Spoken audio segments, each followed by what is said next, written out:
Tev 25. jūnijā apritēja 25 gadi. Jā. Kādas tev ir sajūtas sagaidot šo jauno dzīves posmu?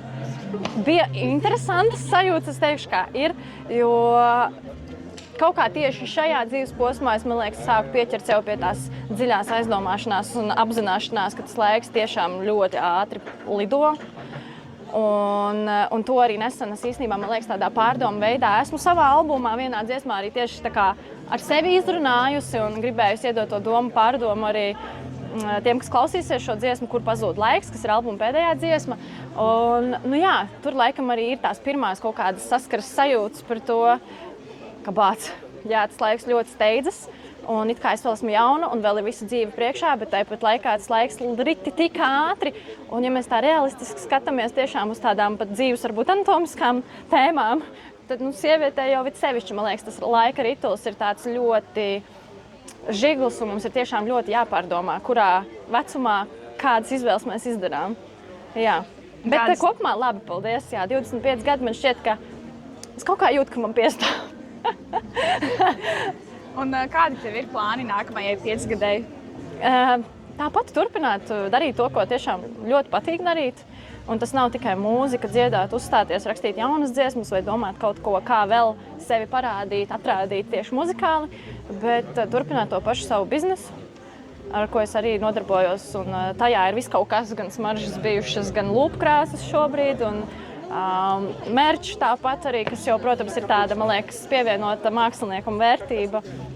Tā kā man patīk darīt ļoti daudz ko interesantu un radošu, protams, jā. Domāt idejas, iesaistīties daudz dažādos radošos projektos. Un dotajā brīdī arī, teiksim, mana māsa jaunākā ir studente. Un viņa studē ļoti interesantu lietu, kas saistās visu principā ap un par dizainu. Un tad viņai arī ir jāveic priekš skolas dažādi interesanti projekti, kuras arī nebaidos un pat piedalos, atbalstu viņu un mēģinu palīdzēt, ja ir nepieciešamība, jo man liekas, citreiz to arī vienkārši iedvesmojies tīri no tā procesa. Un kaut kā pēdējā laikā arī jūtu, ka ir reizes, kad gribas mesties iekšā un vienkārši darīt un piedalīties un mazāk varbūt pat kaut ko saņemt finansiāli pretī, kā mums, man liekas, ir pierasts lielā mērā, protams, strādājot, darīt, bet jā, man patīk kaut kā vienkārši būt iekšā tajā procesā. Un kā ar privāto dzīvi, vai ir arī nozīmīgi plāni tajā jomā? Es domāju, ka noteikti visiem jau ir savi plāni, jā. Bet viens par viņiem droši un skaļi runā un stāsta citiem, un citi atkal vēlās tomēr to savu privāto paturēt vairāk sev.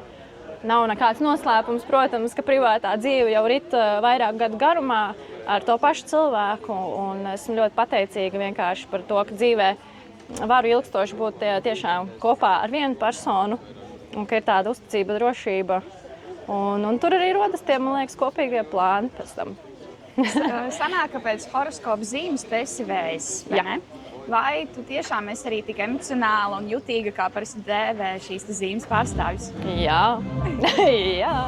Es esmu viennozīmīgi tas lielais empāts, kurš ļoti ātri aizkustinās īstenībā par ļoti daudz ko, bet tāpat laikā es domāju, ka tā arī lielā emocionalitāte man piešķir to foršo spēju uztvert dzīvē lietas tā pa īstam un varbūt bez tās sajūtas, ka viss ir jāuztver kaut kā ļoti personīgi.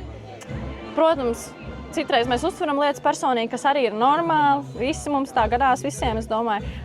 Bet lielā mērā, tā emocionalitāte man šķiet man arī palīdz dzīvē un ir palīdzējis viennozīmīgi būt tādai ļoti open-minded. Man liekas, ka šis divu vārdu salikums angļu valodā ir ļoti trāpīgs, jo tad tu vari būt tāds ļoti iejūtīgs un saprotošs pret jebkuru cilvēku, principā, kuru tu satiec ikdienā, vai ne? Vienalga vai darbā, vai vienkārši uz ielas, bet ka tev nav tāda nosodījuma sajūta pret kādu citu cilvēku, kuram varbūt ir cita veida izvēles dzīvē vai dzīvesveids vai tā tālāk, bet ka tu proti ar viņu kaut vai aprunāties un nevis uzspiest savu, bet ka tu vari painteresēties, kāpēc viņam ir citādāk. Man šķiet, tas ir ļoti interesanti, un tāpēc tā emocionalitāte man kaut kā laikam piedod arī to interesi vienkārši arī par citiem cilvēkiem dzīvē, un ne tikai cilvēkiem, protams. Tu šovasar sociālajos tīklos paziņoji, ka esi kļuvusi par krustmāti. Vai tu vari padalīties vairāk par šo notikumu un ko tev tas nozīmē? Jā, interesanti. Man dzīvē likās, ka varbūt es būšu krustmāte, tur bērnam kādam vai ne, vai kaut kā. Es domāju, tie, kas nezina, tie tagad domās, kam tad tas interesanti, esmu tur krustmāte, bet kā izrādās, dzīvē var kļūt par krustvecāku arī kādam dzīvniekam. Un man palēmējās kļūt par krustmāti vienam foršam mazam sliņķītim, kurš ir piedzimis mūsu zooloģiskajā dārzā. Jā, 2 pirkstu linnēs sliņķim, esmu krustmāmiņa. Ko tev nozīmē šī iespēja? Tā ir mana iespēja noteikti atbalstīt zooloģisko dārzu ar savu vārdu. Protams, arī parādīties tur ar oficiālu savu uzņēmuma šilti, ko noteikti cilvēki, kas apskatā zooloģiskā dārza dzīvniekus, to pamana un ievēro, jo katram šim dzīvniekam, kuram ir krustvecāks, tur ir oficiāla plāksnīte, kas apstiprina to un apliecina.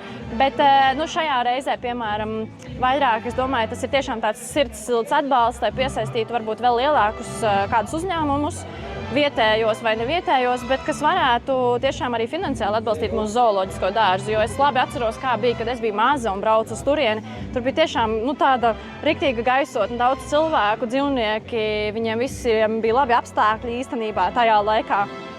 Un tagad es aizbraucu uz turieni, protams, ir forši tur būt, un tur arī ļoti daudz ko atjauno, bet bija tāda nedaudz saldsērīga, varbūt tā pēcgarša, ka liekas, ka tas zooloģiskais dārzs ir pelnījis labāku šī brīža situāciju. Un tādā veidā es vienkārši gribu varbūt ar savu vārdu vēl aicināt kādu mūsu vietēju uzņēmumu reāli padomāt par to, kur varbūt to finansējumu citreiz iegrūst. Ka varbūt ir vērts mums arī palīdzēt šiem dzīvnieciņiem, kuri ir kaut kādā veidā nonākuši šajā zooloģiskajā dārzā, un dot viņiem vienkārši labākus apstākļus. Par ko velti tu tādu dziļu rūpu sirdī? Sorry? Par ko velti tur ir dziļu rūpu sirdī? Par taisnību, par patiesumu, par to, lai cilvēkiem nebūtu vienam pret otru šīs skaudības, sajūtas, kaut kādi naidi. Cilvēki māki izrunāt varbūt dažādas lietas vienalga. Kaut vai, nezinu, jebkurš no mums tur, vai vienalga, kurš no mums būtu tajā situācijā kaut kādā konkrētajā bijis vainīgs vai nevainīgs, bet ka cilvēki vienkārši nevis vaino vai meklē to vainu kādā, bet ka māki izrunāt un atrisināt kaut kā tādā vidusceļā varbūt kaut vai to situāciju. Un tas varbūt nāk kaut kādā ziņā no kādas personīgas, no personīgas prizmas, bet tas ir tā globāli. Man šķiet, ka vispār mūsdienās šobrīd ar tik saspringtiem apstākļiem visur pasaulē ar visiem notikumiem cilvēki vienkārši pazaudē viens pret otru tīri to cilvēcīgumu un to cieņu vienam pret otru. Un man liekas, ka to jau arī ļoti var šobrīd redzēt tieši internetu vidē, vai ne? Un biežāk tie ir, diemžēl, bet tie cilvēki, no kuriem es īstenībā šķiet, ka sagaidītu pat tādu piemēru dzīvē, jo tie ir vecāka gājuma cilvēki, vecāka paudze, sievietes, kurām jau ir, es teiktu, pat 60+, kurām noteikti ir savas meitas un mazmeitas, un man ir ārkārtīgs kauns viņu vietā citreiz redzēt, ko viņas uzraksta citām meitenēm jaunām, kuras ir ambiciozas un dara lietas, ka man šeit vienkārši cilvēkiem ir jāmāk kādreiz arī paklusēt. Teikšu, kā ir, ka nevienmēr visur ir jāsprauž savus gudrais viedoklis, jo varbūt tas gudrais viedoklis tikai gudrs tam cilvēkam. Bet tas, ko tas parāda, tas viedoklis publiskajā telpā citiem, tas visu parāda. Tā kā es novēlētu cilvēkiem tiešām aizdomāties spēju un tiešām atbalstīt vienam otru, neskatoties uz tām atšķirībām, kādas varētu būt.